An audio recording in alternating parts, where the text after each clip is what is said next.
Okay, this is from the well. You can see the service disconnect from it, and the well immediately comes into this bladder tank, which is incredibly tall. You can see that's a 30-inch workbench, so it's very tall. You can see how high it is.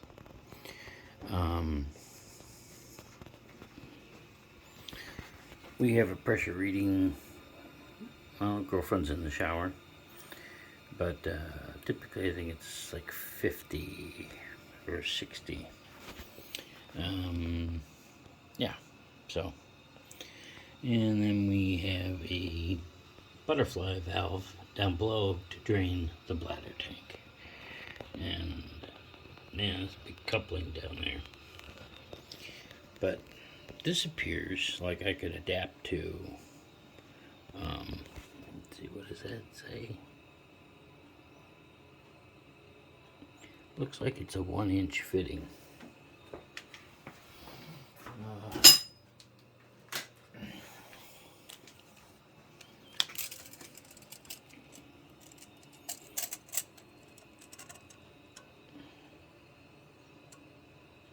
That's what the measurement is.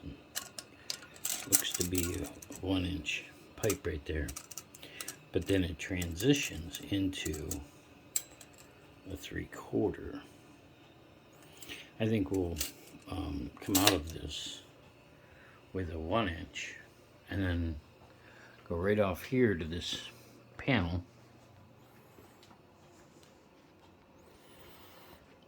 And we'll mount a panel right there with our filtration system. Currently it has a hammer stop up there. The water line comes across and goes down into this Morton water whole house filter system, which after talking to them is really designed to just remove chlorine from city water. It's not designed for wells. And then it comes back out as a conditioned water. And here, I gotta back up. On that main line, right here is the domestic, and that comes off here. That goes and feeds the front faucet, and then this one goes down there. This small one is what I'm talking about. This goes and feeds the back faucets. We only have 2 faucets on the house. So, interesting enough, they go from 3/4 out of this filtration system, if you want to call it that. I call it junk. It goes and the cold continues as a 3/4, and it tees off into a 1/2 inch and goes into the hot water heater. Butterfly valve there. And this is a junk Bradford White 40-gallon, which I've removed the anode rod from because I simply had to replace it all the time, and it's not going to last. I mean, it's brand new when I bought the house 3 years ago, so I probably got another 7 years before that starts leaking. Thankfully, I have a nice floor drain, which I've got to clean up the grill. And it's a 1/2 inch that adapts to, again, a 3/4, comes out a 3/4 and adapts to a 1/2 inch. There's a tee off here for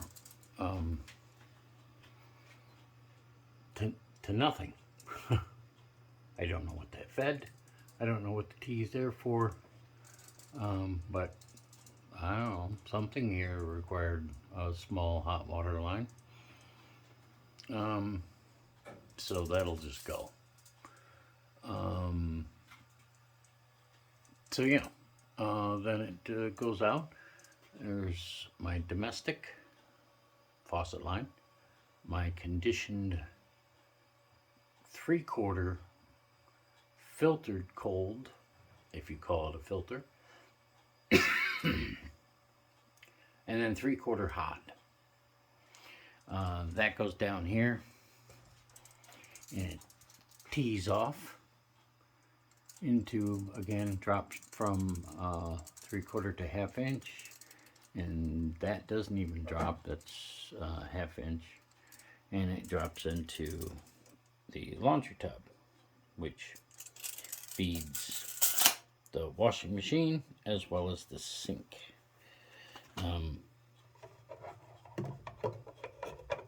Yeah, I love it. It has 2 red handles.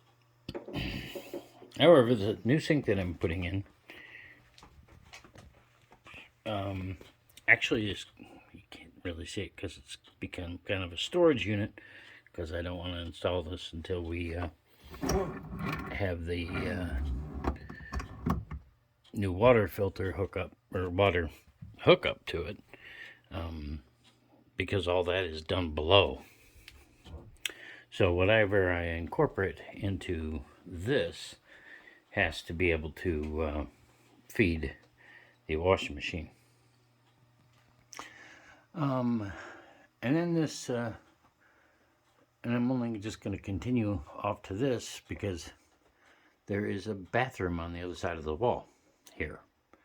Now, the guy took again, the main 3/4, tapped off of the hot side, and that goes down, and it comes up into the shower on the other side. It's got a stand-up shower, but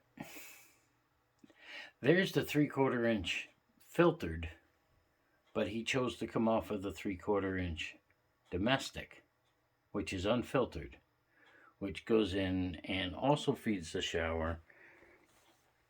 And you can see a T right there because it it goes into the toilet and the shower. And this is a really old fixture. I just replaced all of this, but you can't find this knob anymore.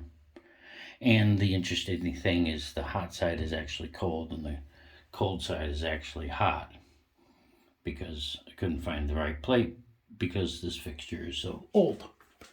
So the plumbing that was done,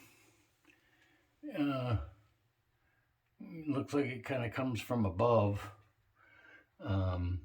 There's a domestic that feeds the rest of the house.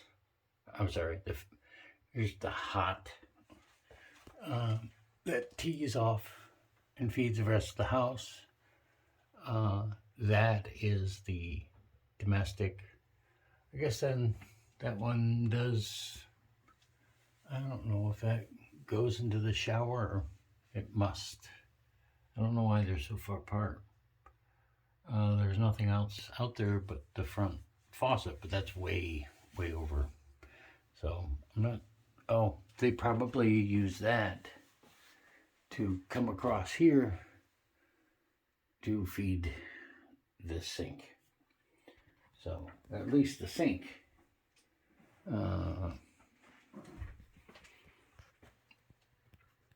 is on the domestic. But toilet is not, and that rusts.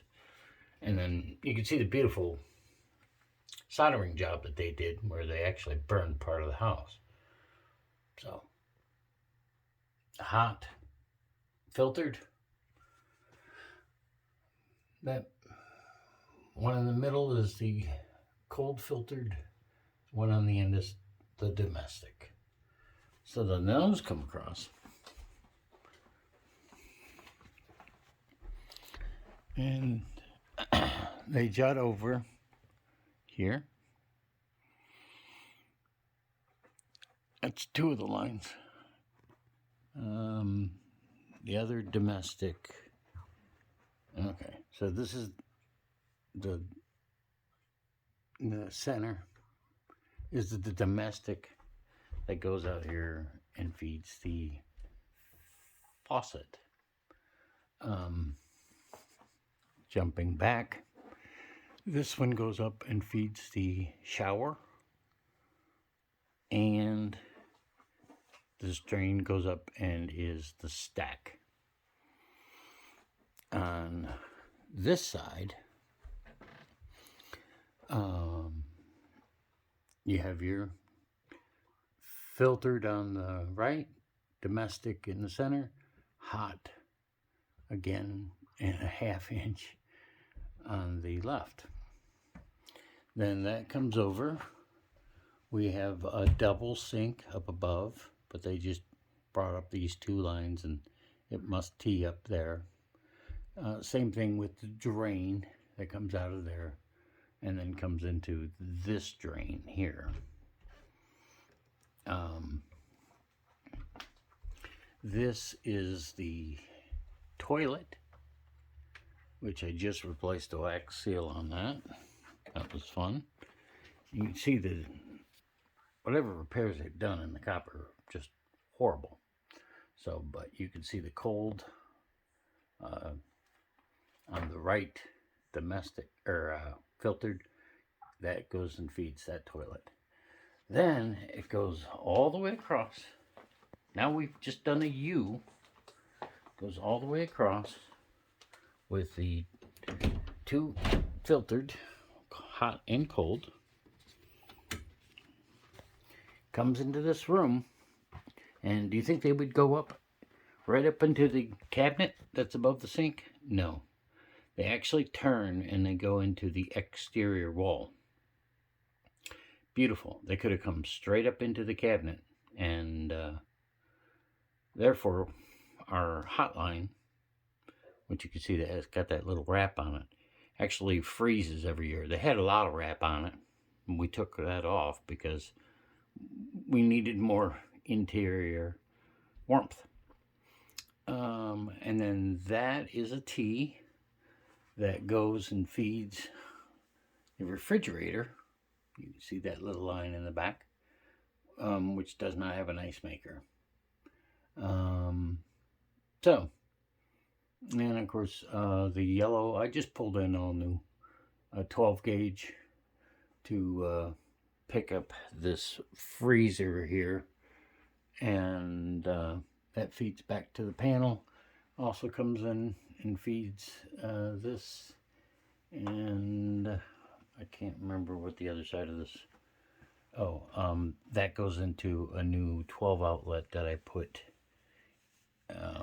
into the front of the bar upstairs, which is like the kitchenette, kind of does an L shape.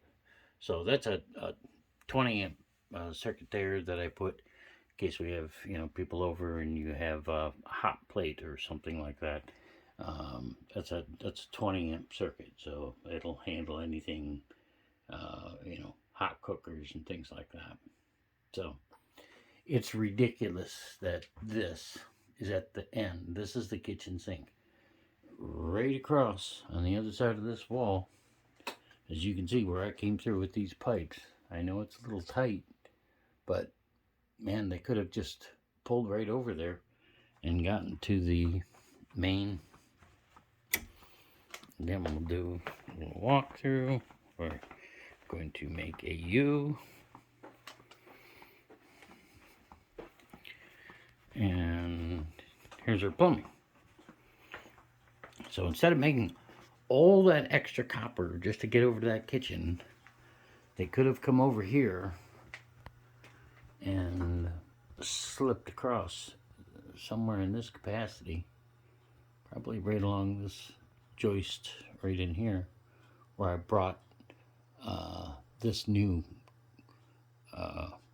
drainage stack through. If you did that in PEX, boy, that'd be the way to go. So that needs to be done. Anyway, so this is just needs to be started over from scratch. And I think I will start by doing 1-inch pipe put a back panel there, mount 1-inch filters, and sediment filters, rust filters, iron filters, just to get to a filtered system. The the 3/4 on the outside of the faucets, it is what it is. I'll see if I can get. There's the line that goes to the outside spigot, and you can see that again it's a 3/4 adapted down to the 1/2-inch pipe, so it's kind of ridiculous. So anyway, this is going to be the next project to do, is get better tasting water and not have iron in our system and rust and stains that you can't get out. So, and get the new sink installed. So that's the plan. This is August 1st, 2021.